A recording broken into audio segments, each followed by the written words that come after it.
A part of my message today for us to consider in this two-part series. It's called Footprints of Light, and it's inspired by the notion of all of us walking this beautiful earth and making a difference by our very beingness and by cultivating light. And so today's talk is accessing the light.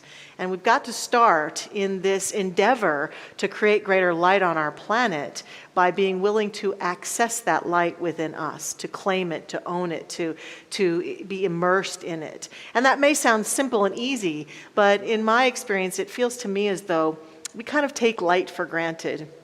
In our modern world, it's very easy for us to attain light.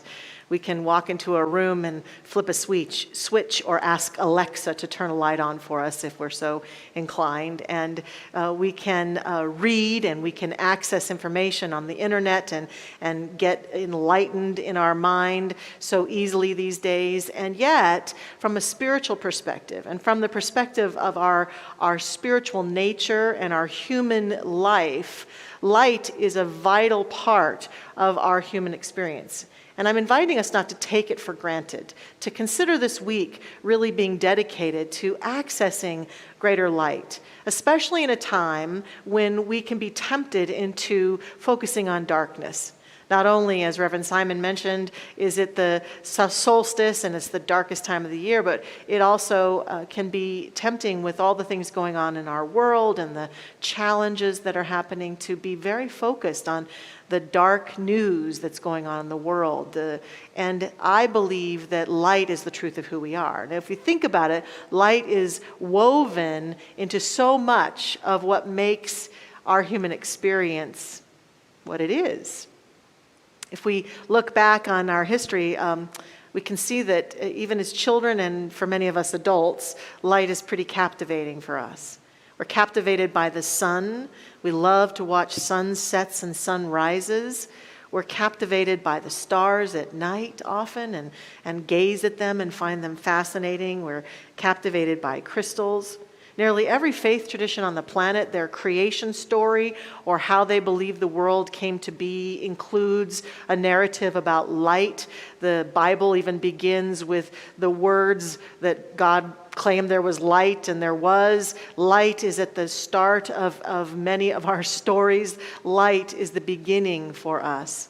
Light is associated with well-being. When we're healthy and vital, people might say we're glowing and we're aglow with light. We love the sunshine, and hence the sometimes discomfort with this time of the year when it's often so dark for so long. It can feel so overbearing and challenging. My friend Tara sent me a meme that I posted on Facebook recently that I just love, and it says, "Every day about midnight, I'm so shocked to realize it's only 6 p.m.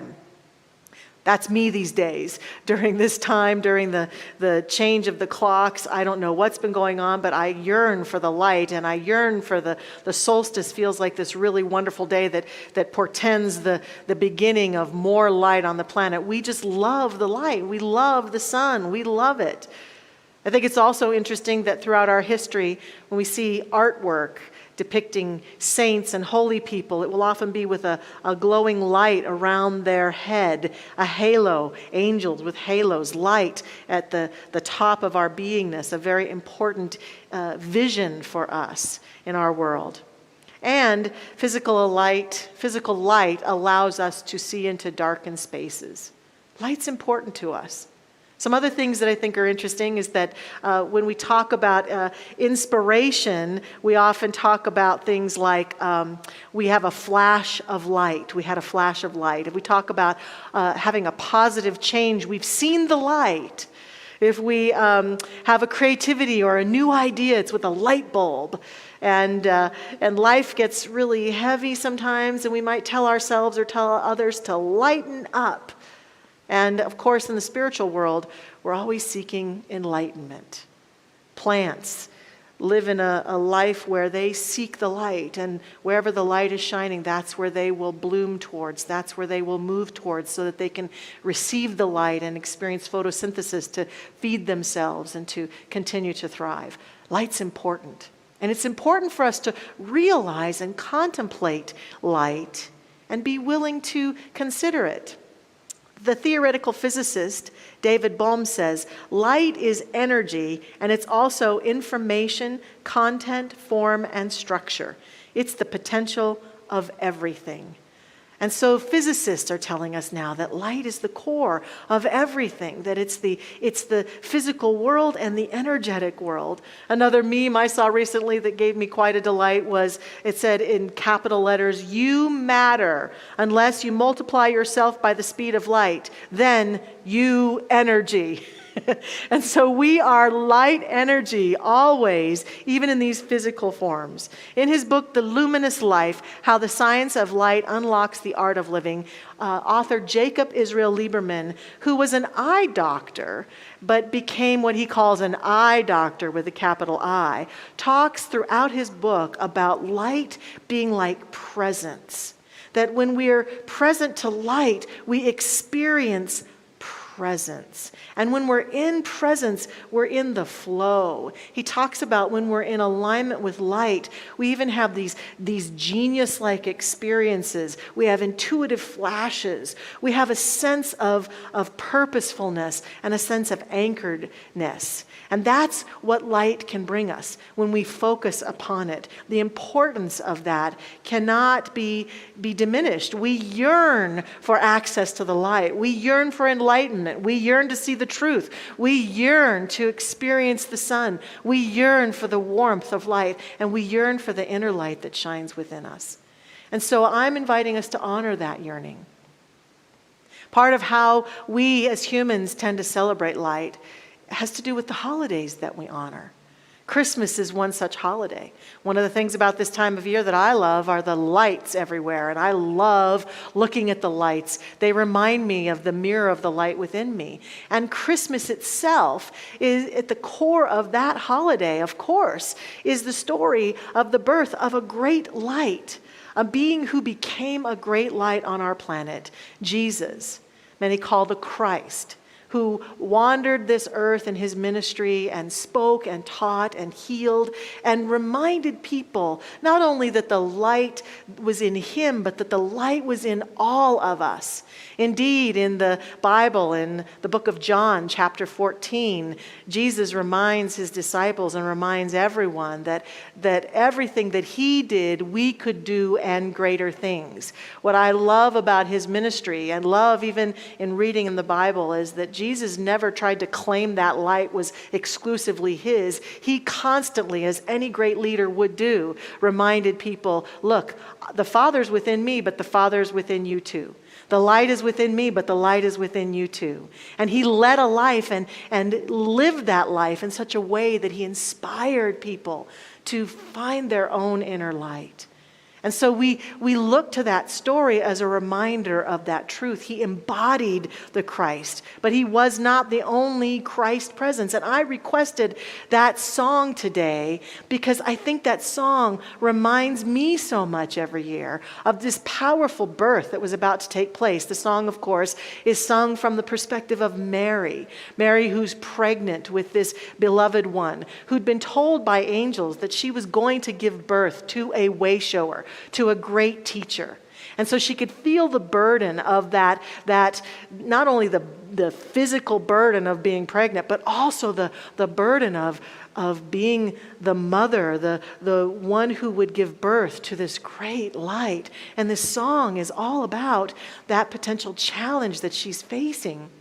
She asks herself very powerful questions in that song and invites herself to be present to the possibility of this light that she was about to give birth to. And again, not only was Jesus this light, but this light shows up in all of creation. This light that she was about to give birth to shows up in many great teachers and many great faiths. Indeed, it shows up in each one of us. Our founder, Ernest Holmes, says to us in his book, Ideas of Power, Christ, which is Jesus the Christ, Christ has the same meaning as the Buddha or the Atman or the anointed or the avatar or the Messiah or the enlightened. It means the spiritual principle and divine presence. Again, presence, the presence. And here Mary is, with this presence about to be birthed through her, and feeling the burden of that. And the reason that I think that's so significant is I think that's my story. I think that's your story. I think we are birthing the light in our own life. We are birthing the light this Christmas. We are birthing the light every day if we allow that to occur. In the song, she wonders what she's done. She feels all alone. She feels like she's been chosen somehow to do this great work. She wonders if she's wise enough. She says, if you look upon me, do you wonder if a wiser one should have my place? But she offers all she is in this birthing of this light. And she asks for strength. And ultimately, she leans into, in this song, over and over again, the breath of heaven. The only thing she can know to do, which is just to surrender to the breath of heaven. And that's not just the breath of the labor pains of the physical birth. That's the breath of heaven that is seeking to birth itself through and as each one of us, as Jesus has told us and as great teachers have told us. I sometimes wonder if the truth of us is exactly what that famous quote that Marianne Williamson said so many years ago when she said, our deepest fear is not that we are inadequate. Our deepest fear is that we are powerful beyond measure. It's our light, not our darkness, that most frightens us. I invite us to consider that today. Is it really the darkness that's frightening us right now? Or is it that we can sense that with any darkness in our personal or our collective life, there's great light that seeks to be birthed in us. There's great light that wants to have its way through us. Now, I know that for each one of us, our world, the people around us, have not always nurtured that light within us because they didn't know how. Maybe they couldn't find it themselves. We haven't always been nurtured to just shine brightly. Sometimes we've chosen to shine and been batted down or been told that we were too much or been told that we shouldn't shine so brightly. I get it. I've had that happen to me too. And yet, I've noticed also in my life that I gain nothing by spending my life figuring out who to blame for my light not being able to shine, figuring out how to get people to take those words back. But rather, the best thing that I can do is to choose, no matter what is going on in my personal life or in the world that I'm experiencing, to bring that light to bear and shine it brightly, that I only benefit from that choice, and that the people in my life and our world only benefit from that choice. The choice to shrink, the choice to be in pain and suffering, the choice to live from fear, the choice to continue the narrative of negativity, it benefits me in no way. It benefits my fellow human beings in no way. The only way that true benefit occurs is when I choose to shine, when I choose to be the light that I am. Michael Beckwith from Agape said recently in a very recent talk, no one can stop you from shining. No one can keep you from radiating. No circumstance, no situation, no person, no place, no thing can make you contract. That's all in your awareness. So the real question today becomes, what do we choose to be aware of? Do we choose to be aware of our own inner darkness, of our own pain and suffering? And certainly we want to be aware of that for the purpose of beginning to transcend it and bring the light to it, to become the light, to access the light. And so in order to do that, the main thing I think we have to do is anchor that light. We have to become willing, as we do with anything and everything in our life, to bring intention and attention to that which is important to us. So all that I've been saying thus far, in my hope, is an invitation to consider that what is vital and important right now during this solstice time, during this holiday season, is that we choose to anchor the light that we are. That we choose it in our mind and in very tangible ways to live it out, to shine it brightly, powerfully and joyously in our own experience. It's to choose to anchor the light with our healing journey, to begin to let go of anything that has kept us from our own light up until now, any pain or suffering or past remembrances or unforgivenesses or energy, to choose to give attention to ourselves on this path. I love Matt Kahn, who says to us, anchoring the light is how we heal ourselves and hold space for the healing of others. Right now, if we're concerned about life in our world or in the collective world, we have to understand that we have to bring light to bear upon those situations in order to bring healing to our world and to the conditions that concern us. Years ago, when Marianne Williamson came to my center in Arizona, I remember her very passionately looking at all of us and saying, how dare you continue to nurture the light and not turn on the lamp of your own awareness. And it impacted me greatly. It caused me to consider, where was I continuing to noodle on and nurture on and talk about and continue to raise up the darkness in the world and the darkness in my own life? And where was I unwilling to turn the light of awareness on in my own consciousness, in my own heart, in my own soul, and begin to see the experiences of my life and the life path differently? Where was I not turning the light on? Because we feel sometimes like we're victims of the darkness. It's like stumbling around in a room where there's a light switch, and we know there's a light switch, but we just refuse to turn it on. And we continue to run into things and stub our toes and say very unspiritual words as we knock our knees into things because we just don't want to take the time and the energy to stop and turn the light on. And some ways, it is that simple. It is that easy.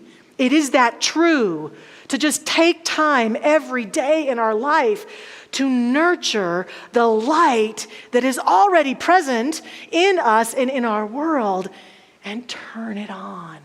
Shine it. Let it shine. But I notice sometimes when I get busy or caught up in my world or in the drama that's going on, the things that I can be about that allow me to experience my own light begin to fall away. Before I know it, I'm caught up in my own sense of darkness, which is an illusion. It's just not the truth. Even in the darkest moment in the universe, there's still light shining. I have to claim it. I have to accept it. I have to be willing to do my part. How do I do that? How do I do that? I had a conversation recently with a woman, and we were talking about my life, and she was supporting me in my life and in my journey. And she invited me to do something that no one had ever invited me to do before. She invited me to consider every day in my meditation practice sending light to my DNA. She didn't know I was working on this talk at all, but she just somehow suggested that as a practice that might serve me. And so I've begun doing that, and it has made such a difference. It has helped me to feel a lot more light and awake. And I love the practice, just sending light to my DNA every day. I say, as I do often in my ministry with the voice that I have, we must up-level our prayers right now. We must be willing to deepen our meditation practice and to not neglect it. Right now, at Christmas time, right now with all that's going on in the world, right now during the solstice, is a time to use our meditation practice to gain greater conscious access to the inner light that wants to seek expression through us. Now, many of us reject this notion because we think this means that we have to take an hour a day and have some deep, meaningful practice. But I read a study recently that said that for 5 minutes a day of just having a bit of inner practice and focusing in and turning our intention to that light, this study said that people who do that are happier and more lighthearted. That was literally the result of this study. Happier and more lighthearted. So it's taking that time every day, even just a little bit, to focus on the light. Take time to notice the light. I take time to notice the Christmas lights. I know some of us are a little Grinchy, Scroogey-like and think, oh, the Christmas lights are too early or too many or whatever. But the Christmas lights, the holiday lights on homes and businesses always help me feel and remember the light, looking at the stars at night.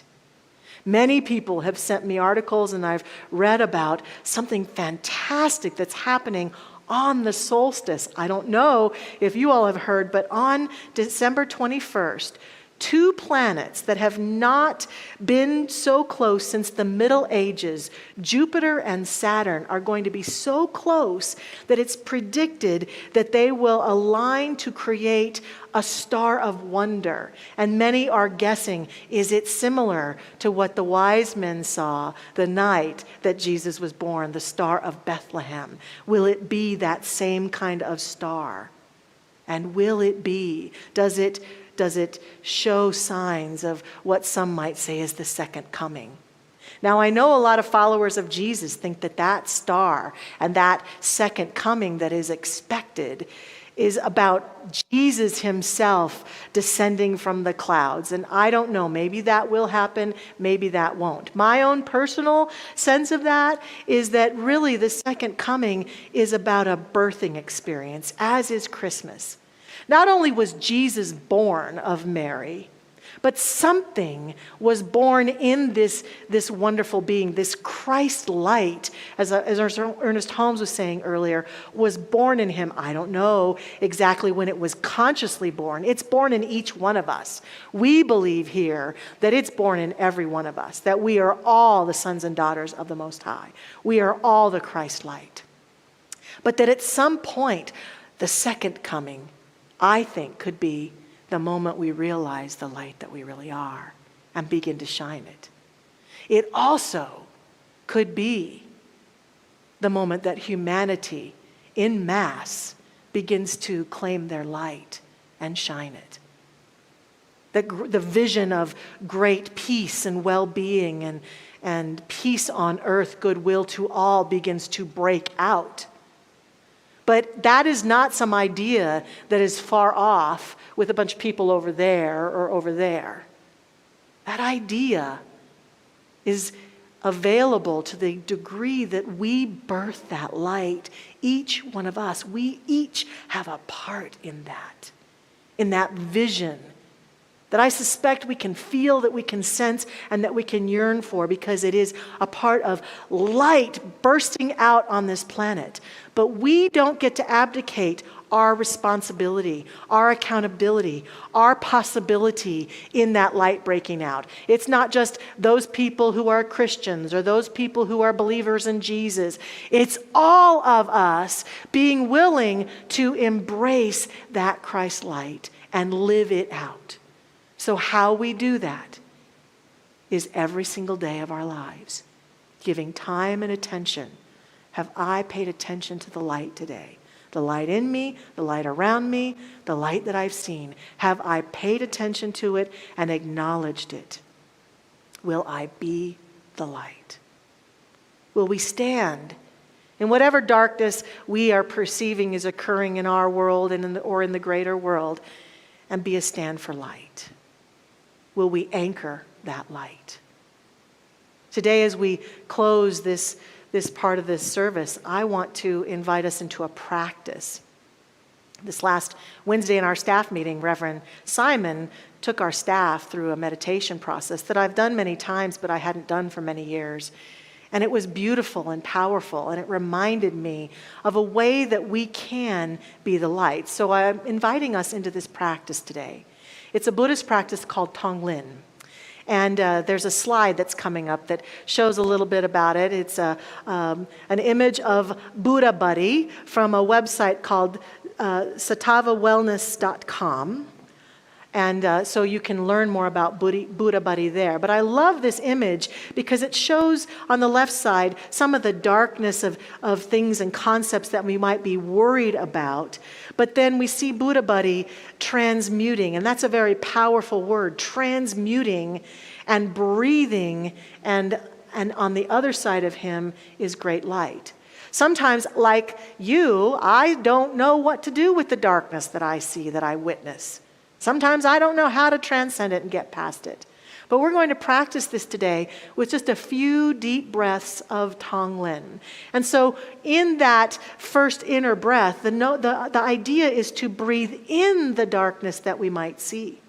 And that can seem very strange to us, but a huge part of what that does, as Reverend Simon pointed out, and as I completely agree with, it helps us not do what we call a spiritual bypass. To look out in the world and see something that is not lovely and go, oh, well, I'm just going to affirm that that's just fine. I'm going to look away and I'm going to affirm that that's just fine. I believe that part of how we bring the light to bear in the world is we look right into the conditions and situations that even bother us, that discomfort us. We look right at them with soft eyes, loving eyes, and we see them fully. Sometimes they break our hearts, don't they? But we see them completely, and then we see right past them and see through them, and we bring that perception of darkness within us and transmute it by our own inner light, and then begin to see it from that standpoint. And so it's a beautiful practice. So as we breathe in together, some things to consider that you might want to bring into your practice as we do this today might be your concerns about Christmas, being alone, breathing that in. Might be concerns about things going on in the world.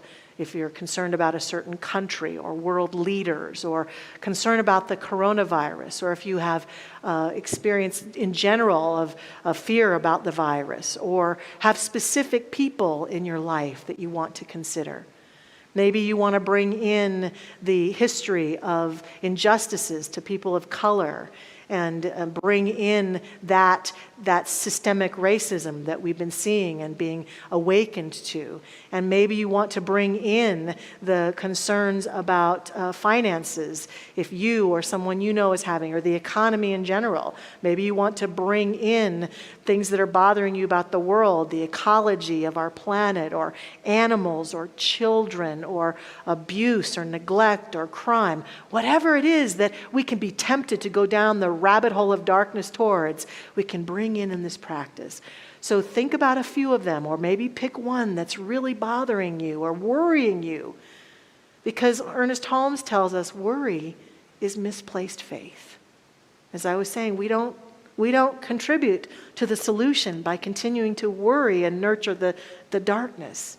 We only contribute to the solution when we choose to be a part of transmuting it. So I invite us just to take a deep breath and go within. And getting centered. We have the spiritual courage to allow ourselves to consider some area of life that concerns us, or that we experience fear or worry, doubt about. And we breathe it in. We breathe it in, we take it in, we see it, we acknowledge it. And as we breathe it in, we feel the light of our own being, the light of the divine, meeting and greeting that situation and condition, even bowing to it, seeing it fully. No need to try to change it or fix it, just allowing presence, the presence of light, and breathing it out. And as we breathe it out, seeing light going forth from us into that situation, taking another breath in, breathing in either the same condition or a different one that bothers us, breathing it in, being fully present to it, bringing the presence of our own light.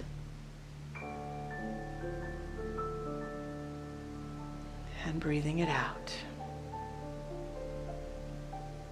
And one more time, breathing in, a condition that bothers us, looking fully at it, naming it in our beingness, bringing our light to it, our presence, knowing that something in us, as us, that's greater than us, is present to, in, and through, and as we breathe it out. I accept and affirm in all of this practice that we go forth from this place empowered, inspired, and uplifted to continue to anchor the light this week, to stand as witness to the truth and the wholeness of the light that lives as us, the healing light that we are and that we can bring to bear on any concerning problem, situation, or condition in our world and in the world of all others whom we share this planet with. We stand fully in and as the light, joyously immersed in it, breathing in everywhere we go that breath of heaven, breathing it in, allowing it to nurture us, to uplift us, to remind us of the Christ light that lives in us and as us. I stand firmly in this prayer, knowing this truth about myself and all who hear these words, accepting and affirming that the light is breaking forth on our planet like never before. We are the light. We live the light. We are the footprints of light. Thank you, life. Thank you. We let this be and let it go. And so it is.